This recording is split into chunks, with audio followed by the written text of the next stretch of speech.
नमस्कार, मैं हूं रीनू। कोरोना ने लोगों की जिंदगी पर जुल्म ढाना शुरू कर दिया है। बुरहानपुर में 15 दिनों के अंदर कोरोना ने एक पूरे परिवार को खत्म कर दिया, तो वहीं शिवपुरी में दोस्ती की मिसाल सामने आई है। जबकि रतलाम से राहत भरी खबर है, एक युवा इंजीनियर ने देसी वेंटिलेटर तैयार किया है।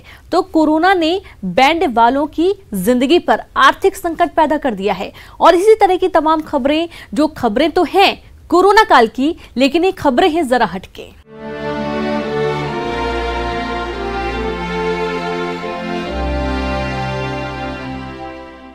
कोरोना ने बुरहानपुर के एक हंसते खेलते पूरे परिवार को खत्म कर दिया। बुजुर्ग माँ बाप की पहले ही मौत हो चुकी थी और अब परिवार के बेटे की भी मौत हो गई। 15 दिनों में कोरोना के चलते एक पूरा परिवार ही खत्म हो गया।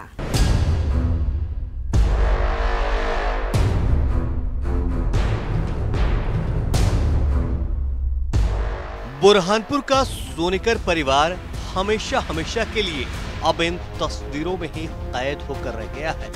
महज 7 से 10 दिनों के अंदर कोरोना ने इस पूरे परिवार को खत्म कर दिया। तस्वीरों में हंसता मुस्कुराता दिख रहा ये नौजवान राहुल सोनीकर है और ये इनके माता पिता है। ये तीनों अब इस दुनिया में नहीं है। एक सप्ताह के भीतर वो पूरी फैमिली परिवार उनका जो है कोरोना की भेंट चढ़ गया।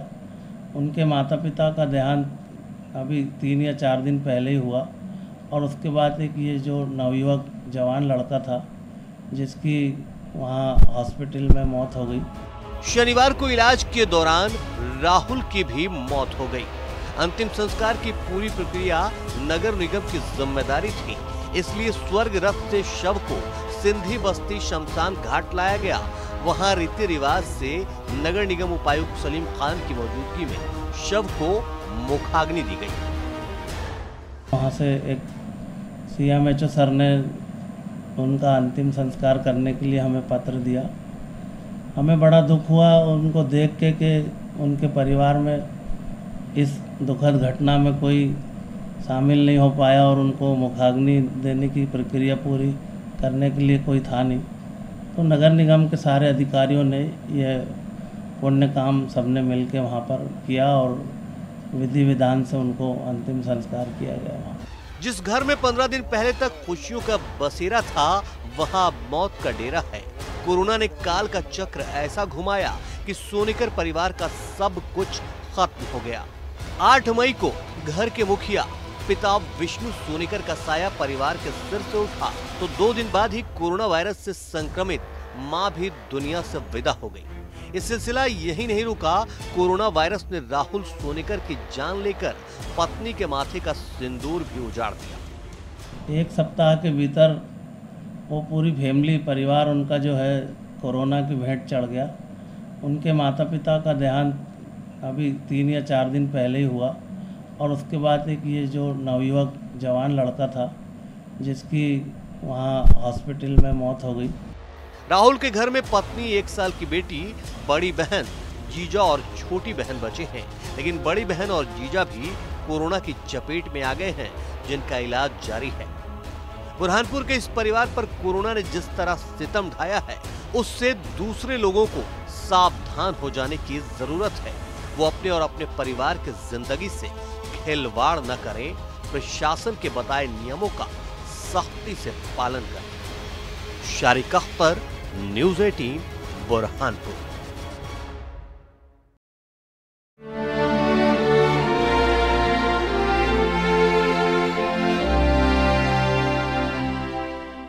कोरोना के खतरों के बीच दोस्ती की जो मिसाल सामने आई है, वो इन दिनों सुर्खियों में है। अमृत और कयूम नाम के 2 दोस्तों में से एक की मौत हो गई, लेकिन अमृत ने अपने दोस्त कयूम की गोद में जिंदगी की आखिरी सांसें ली।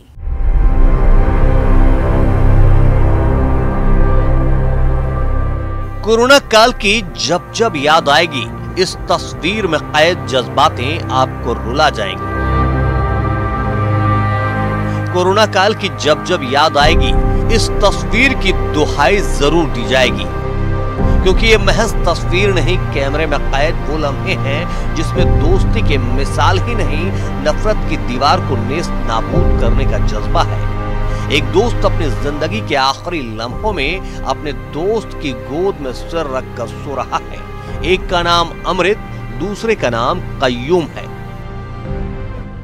इन दोनों की जिंदगी की कहानी कोरोना काल से जुड़ी है, जो अब दोस्ती की मिसाल बनकर दुनिया के सामने आ चुकी है। तमाम दूसरे मजदूरों की तरह लॉकडाउन से मजबूर होकर ये दोनों दोस्त सूरत से अपने गांव लौट रहे थे, जिसके लिए ट्रक वाले को 4-4 हजार रुपए दिए थे। लेकिन भूख और गर्मी की शिद्दत के चलते रास्ते में शिवपुरी के नजदीक अमृत को उल्टियां होनी शुरू हो गई। उसकी तबीयत बुरी तरह बिगड़ने लगी। ट्रक ड्राइवर ने दोनों को इसी हाल में कोलारस में सड़क पर छोड़ दिया। तेज धूप के चलते अमृत की हालत खराब होने लगी। ऐसे में उसके मित्र कय्यूम ने उसे अपनी गोद में लिटा लिया और उसे धीरज देने की कोशिश की। तभी वहां से गुजर रहे बीजेपी नेता सुरेंद्र शर्मा ने जब दो मजदूरों को सड़क किनारे बेहाल देखा तो मानवीयता के नाते वो वहां रुके, मोहम्मद कय्यूम से पूरी जानकारी ली, फिर अपने प्रभाव का इस्तेमाल कर 108 एम्बुलेंस बुलवाई। तब तक पूरे वक्त मोहम्मद कय्यूम अपने हिंदू दोस्त अमृत को अपनी गोद में लिटाकर पानी पिलाता रहा। हालांकि अपने मित्र की जान बचाने के लिए वो जो कुछ कर सकता था कय्यूम ने किया, यहाँ तक कि अपनी जान भी दांव पर लगा दी। ये बात अलग है कि उसके बाद भी वो अपने दोस्त अमृत को मौत की आगोश से बाहर नहीं निकाल पाया। लेकिन कोरोना काल की ये दोस्ती की मिसाल लंबे वक्त तक दी जाती रहेगी। अशोक अग्रवाल, न्यूज़ 18, शिवपुरी।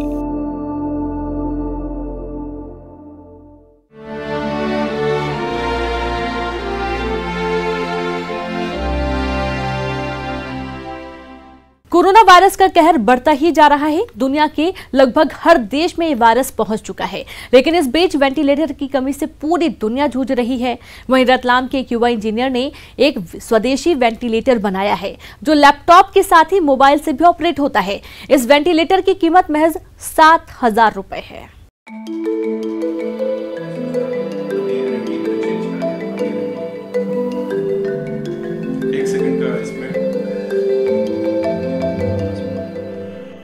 दूसरे देशों में कोरोना मरीजों को वेंटिलेटर की कमी से मरते देखा तो इस युवा इंजीनियर ने बना दिया 100% देसी वेंटिलेटर।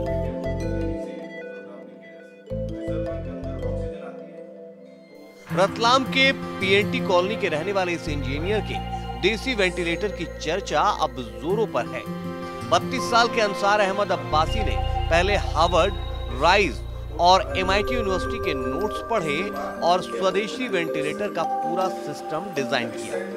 वेंटिलेटर के सबसे जरूरी वॉल्यूम, फ्रीक्वेंसी, प्रेशर की जानकारी इंटरनेट से तलाशी और लॉकडाउन के 1 माह में ही बना लिया देसी वेंटिलेटर। कंप्यूटर साइंस इंजीनियर हूँ, तो मैं देखता रहता था किस तरीके से वेंटिलेटर वर्क करता है। तो फिर मैंने हार्वर्ड यूनिवर्सिटी और इनके थोड़े से नोट्स देखे, उनके अंदर थोड़ा सा वेंटिलेटर के बारे में डिटेल थी। फिर नेट के ऊपर मैंने तलाशा कि वेंटिलेटर का एक्चुअली बेसिक वर्क क्या होता है। तो मैंने पाया कि बेसिक वर्क 3 है। ब्रीदिंग देना और लेने के अंदर 2-3 पैरामीटर्स के ऊपर सबसे ज़्यादा कॉन्सेंट्रेट किया जाता है। पहली है फ्रिक्वेंसी, दूसरी है वॉल्यूम एंड तीसरा है प्रेशर। तो ये 3 पैरामीटर्स के ऊपर मैंने अपने डिवाइस को डिज़ाइन किया। कंप्यूटर साइंस में इंजीनियरिंग करने वाले रतलाम के इस युवा इंजीनियर ने 1 माह में ही देसी वेंटिलेटर की पूरी प्रोग्रामिंग की और इस देसी वेंटिलेटर की 48 घंटों की टेस्टिंग भी पूरी की। खास बात यह है कि इसकी लागत बेहद कम है और महज 7,000 रुपए में इसे बनाया जा सकता है। ये पूरी तरह से पोर्टेबल है, मोबाइल और लैपटॉप से भी आसानी से ऑपरेट किया जा सकता है। एक तो हमने इसको बिल्कुल पोर्टेबल बनाया ताकि एक आम जो मेडिकल प्रैक्टिशनर है वो थोड़ी सी ट्रेनिंग के बाद इसे ऑपरेट कर सकता है। ये मोबाइल से भी ऑपरेट हो सकता है और लैपटॉप से भी। इसमें थोड़े से पैरामीटर चेंज करके मोबाइल और लैपटॉप से इसे प्रोग्राम किया जा सकता है और आसानी से ये ब्रीदिंग दे सकता है। नाम क्या रखा है इसका? नाम हमने काफ़ी सोचा और उसके बाद हमने, क्योंकि ये इंडिया का है, इंडिया में अभी तक वेंटिलेटर कोई भी नहीं बनाता है, तो हमने इसे इंडिया वेंटिलेटर नाम दिया है, क्योंकि इंडिया का है और इसमें हमने सारे जितने भी कंपोनेंट, इलेक्ट्रॉनिक कंपोनेंट यूज़ करें वो सारे इंडियन हैं। ऐसे हालात बन जाते हैं कि जहाँ पर के वेंटिलेटर हटाने की ज़रूरत पड़ जाए, वेंटिलेटर की कमी, तो वहाँ पर ये बहुत ज़्यादा फ़ायदेमंद होगा उन लोगों के लिए जिनके लिए बिल्कुल भी वेंटिलेटर नहीं है। उनको कम से कम सांस जाएगी और वो ज़िंदा रह सकेंगे और शायद ठीक हो जाए। इसकी 7,000 लागत आई है, पर हमने एक्सपेरिमेंट के अंदर तो ज़्यादा खर्चा करा है, क्योंकि एक्सपेरिमेंट में आप लोग भी जानते हैं कि बहुत सारी चीज़ें लगा के देखनी पड़ती हैं, ख़राब भी होती हैं, अच्छी भी होती हैं। बट अब इसे हमने परफेक्टली बना लिया तो ये 7,000 के अंदर ऑलमोस्ट कंप्लीट हो जाएगा। अंसार ने इस वेंटिलेटर का नाम रखा है इंडिया वेंटिलेटर। वे अब इस देसी वेंटिलेटर को Indian council for medical research को अप्रूवल के लिए भेजेंगे और इसका पेटेंट भी लेंगे। ICMR को अप्लाई करने वाले हैं कुछ दिनों में, क्योंकि ये बना के अभी हम तैयारी हुए थे और अब ICMR के लिए अप्रूवल के लिए पहुंचाएंगे। ICMR अप्रूव कर देगा, क्योंकि वहाँ पर भी ICMR भी बिजी है अभी कुछ चीज़ों में, तो हम लोग भी बिजी थे तो इसको बनाने में। तो अब 2-4 दिन के अंदर ICMR को अप्रूव करेंगे, उसके बाद फिर हम पैटर्न लेंगे। इसका पैटर्न बनाने के बाद फिर ये पेशेंट्स के लिए रिलीज हो जाएगा। बहरहाल रतलाम के इस युवा इंजीनियर को ICMR से खासी उम्मीदें हैं। उन्हें यकीन है कि देश की ये प्रमुख संस्था उनके वेंटिलेटर मॉडल को जरूर अप्रूवल देगी, जिसके बाद ये देसी वेंटिलेटर कोरोना की लड़ाई में अहम भूमिका अदा करेगा। सुधीर जैन, न्यूज़ 18, रतलाम।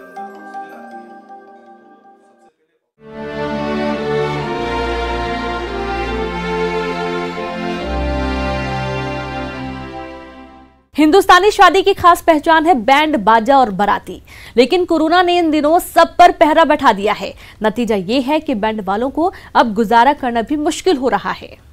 लॉकडाउन के चलते पन्ना के बैंड वालों पर भी इसका बहुत ज़्यादा असर पड़ा है। पन्ना में शादी विवाह नहीं हो रहे हैं और जो 1-2 हो भी रहे हैं तो वह सोशल डिस्टेंसिंग के चलते बिना बैंड बाजा के शादी संपन्न करा लेते हैं।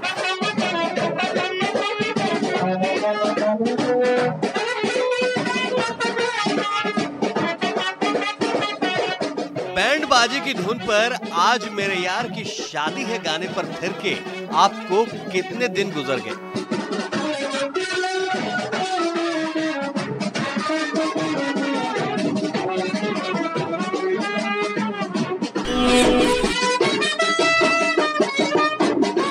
याद है पिछली बार कब आपने बैंड बाजे की धुन पर दोस्त या रिश्तेदार की शादी में नागिन डांस किया था? नहीं याद आया ना? कोरोना का असर ही ऐसा है।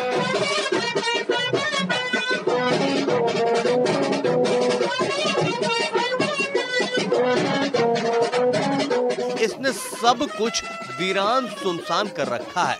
उत्साह उत्सव सब पर पहरा बिठा दिया है, इसलिए बैंड वालों का भी इन दिनों हाल बुरा है।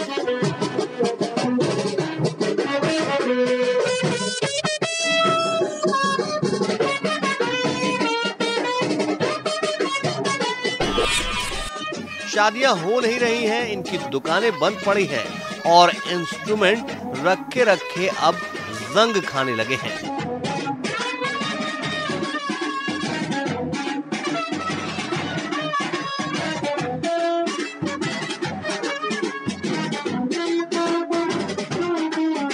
हम खड़े हैं पन्ना के सुप्रसिद्ध महाराजा बैंड में। यह 100 वर्ष पुराना महाराजा बैंड है। क्या महामारी के चलते क्या स्थिति है इस बैंड की, आइए जान लेते हैं इनके इंस्ट्रूमेंट की क्या स्थिति है। क्या हाल है आपके बैंड बाजे के और आप लोगों के? हम लोग के बहुत हालत ख़राब है। बैंड बाजे तो जाम हो ही गए हैं, हम लोग खुद जाम हो गए बैठे बैठे घर में, न बजाते हैं न कुछ करते हैं, बस न बजाना भूल रहे हैं न कुछ कहीं आमदनी है, काम धंधा सब बंद हो गया। बैंड में शादी ब्याह। ये पन्ना का सबसे पुराना महाराजा बैंड है। कभी सीजन में 100 से 150 शादियों का कॉन्ट्रैक्ट मिलता था, लेकिन कोरोना काल में आर्थिक तंगी के दौर से गुजर रहे हैं और तो और सोशल डिस्टेंसिंग के चलते बैंड वाले रियाज भी नहीं कर पा रहे हैं, इसलिए अपना हुनर भूलते जा रहे हैं। आप कह रहे हैं कि आपका बाजा क्या ठीक ठाक है? नहीं, जाम हो गया सब। क्यों जाम हो गया? टंगे टंगे कोई बजाता नहीं है, रिहर्सल बंद है, शोरगुल सब बंद है।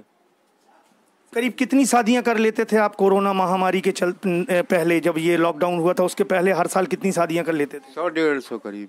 अभी कितनी करी हैं? एक भी नहीं। एक भी शादियां नहीं? तो क्या आपको ऑर्डर नहीं मिल रहे हैं या क्या है? ऑर्डर मिल रहे हैं तो क्या वो आपको नहीं बुला रहे हैं, क्या है? ऑर्डर रहे हम लोग के पहले की बुकिंग रही, वो महामारी में सब कैंसिल हो गए हैं। जिसकी बुकिंग ले रहे हैं उसके पैसे वापस करने पड़ रहे हैं। उसी में मुसीबत है सबसे ज़्यादा। कहाँ से चुकाएंगे? जो लिए रहे एडवांस वो खा गए हम लोग, अब वो सब दिक्कत है ये। लोगों की खुशियों में चार चांद लगाने वाले इन बैंड वालों को महामारी के चलते कोई नहीं बुला रहा है और इनके इंस्ट्रूमेंट भी जाम हो गए हैं। अगर लंबे वक्त तक हालात यही रहे तो इनका कहना है कि परिवार पालना मुश्किल हो जाएगा। इसलिए हम तो यही दुआ करते हैं कि फिर से जिंदगी पटरी पर लौट आए, फिर से लोगों के घरों में खुशियां छाए, ताकि ये बैंड वाले आकर महफिल में छा जाए। न्यूज़ 18 के लिए पन्ना से संजय तिवारी की रिपोर्ट।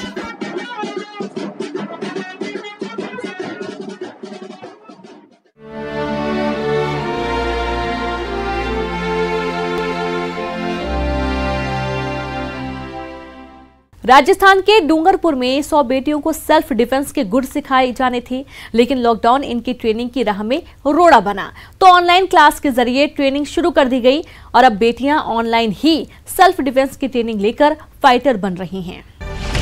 लॉकडाउन में लॉक नहीं, सेल्फ डिफेंस ट्रेनिंग।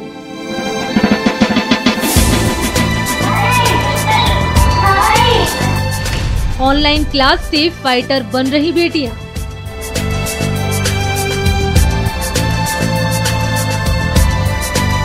कोरोना काल में भी बेटियों के हौसले बुलंद।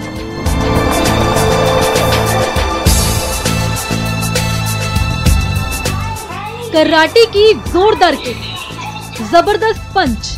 कोरोना काल में भी बेटियों के हौसले बुलंद। ये डूंगरपुर की वो फाइटर बेटियां हैं जो लॉकडाउन में भी सेल्फ डिफेंस की ट्रेनिंग को लॉक नहीं होने दे रही। ऑनलाइन क्लास के जरिए घर में खूब पसीना बहा रही हैं, सेल्फ डिफेंस की टेक्निक सीख रही हैं, वो भी पूरे जोशो जुनून के साथ। नगर परिषद की ओर से 1 साल की ट्रेनिंग ले रही हैं। इन बेटियों का लॉकडाउन में फॉर्म खराब ना हो जाए, इसलिए कराटे कोच ने ऑनलाइन ट्रेनिंग देना शुरू किया है। कोरोना वायरस से बचने का सबसे बड़ा उपाय है अपनी शारीरिक शक्ति को बढ़ाना, वो अपनी इम्यूनिटी पावर को बढ़ाना, और इसके लिए निरंतर योगाभ्यास करना बहुत जरूरी है। ध्यान साधना केंद्र बांसवाड़ा के संस्थापक श्री योग गुरु राकेश सिंह तोमर के नेतृत्व में सभी बच्चों के लिए निःशुल्क ऑनलाइन क्लासेस चलाई जा रही हैं, जिसमें सभी बच्चों को मनोरंजन के साथ साथ योग व आध्यात्मिक से जोड़ा जा रहा है। कराटे की ऑनलाइन क्लास शुरू होने से फाइटर बेटियां बेहद खुश हैं। यहाँ से ट्रेनिंग लेकर मैंने और मेरी सहेलियों ने अनेक नेशनल और स्टेट लेवल की प्रतियोगिताओं में पार्टिसिपेट किया और बहुत सारे मेडल जीते। लॉकडाउन के कारण हमारी क्लास बंद थी। अभी सर ने ऑनलाइन क्लासेस शुरू की है, जिसकी वजह से हम आपस प्रैक्टिस कर पा रहे हैं। यह हमारे लिए बहुत अच्छा है। ऑनलाइन क्लास से सेल्फ डिफेंस के गुर सीख रही इन फाइटर बेटियों का न सिर्फ फॉर्म बना रहेगा, बल्कि इससे इम्यूनिटी में भी काफी इजाफा होगा। लॉकडाउन में बेटियों को सेल्फ डिफेंस के गुर सिखाने की ये पहल सराहनीय है, क्योंकि इस मुश्किल घड़ी में ही इन बेटियों के हौसले और मजबूत होंगे और ये बेटियां हर चुनौती का सामना करने वाली बेहतरीन फाइटर बनेंगी। न्यूज़ 18 के लिए डूंगरपुर से जयेश पवार की रिपोर्ट।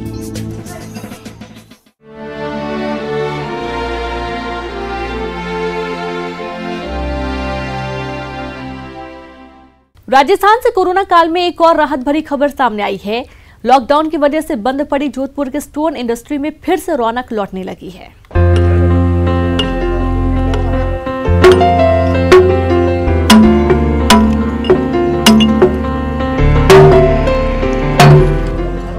बड़े दिनों के बाद पत्थर फिर से आकार लेने लगे हैं। छीनी हथौड़ी की आवाज खामोशी को तोड़ने लगी है। कामगारों को फिर से काम मिलने लगा है।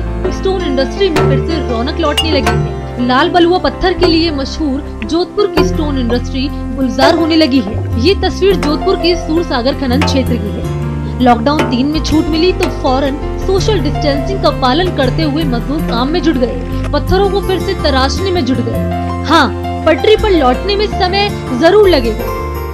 कोरोना की वजह से जो संकट आया है, इस कोरोना संकट की वजह से जो लेबर है वो जो आसपास के गांवों की है तो वो अपने गांव गई हुई है।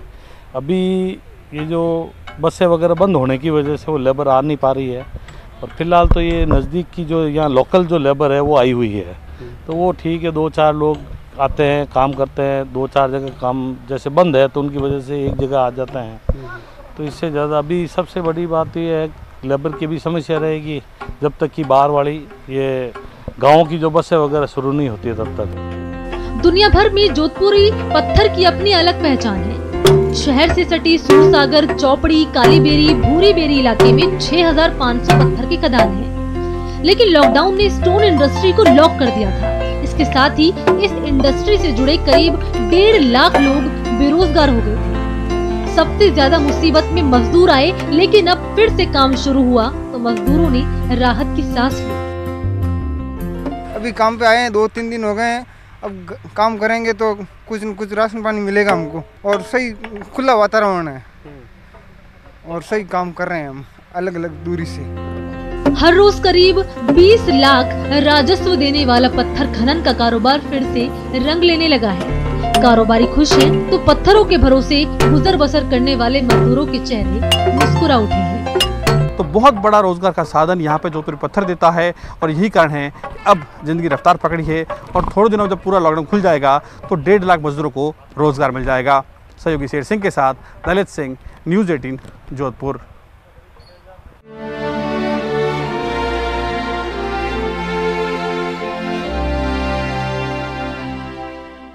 पहाड़ में पैदा होने वाले बुरांश से बनने वाला जूस इस बार लोगों को नहीं मिल सकेगा, क्योंकि लॉकडाउन के चलते इस साल जूस नहीं बन पाया। जंगलों में होने वाला बुरांश औषधीय गुणों से भरपूर है। अल्मोड़ा के धौला देवी, लमगढ़ा सहित कई क्षेत्रों में भारी मात्रा में बुरांश होता है और अप्रैल के महीने में ही बुरांश के फूलों को तोड़कर जूस बनाया जाता है। पिछले साल 22,000 लीटर बुरांश का जूस बनाया गया था, लेकिन इस बार लॉकडाउन के चलते 1 भी लीटर बुरांश का जूस नहीं बना है। मेन समय इसका अप्रैल महीने का ही होता है। बुरांश का उत्पादन तो बहुत अच्छा, बुरांश पुष्प का उत्पादन तो बहुत अच्छा रहा, लेकिन चूंकि लॉकडाउन की वजह से ये इसके स्क्वैश का निर्माण नहीं हो पाया।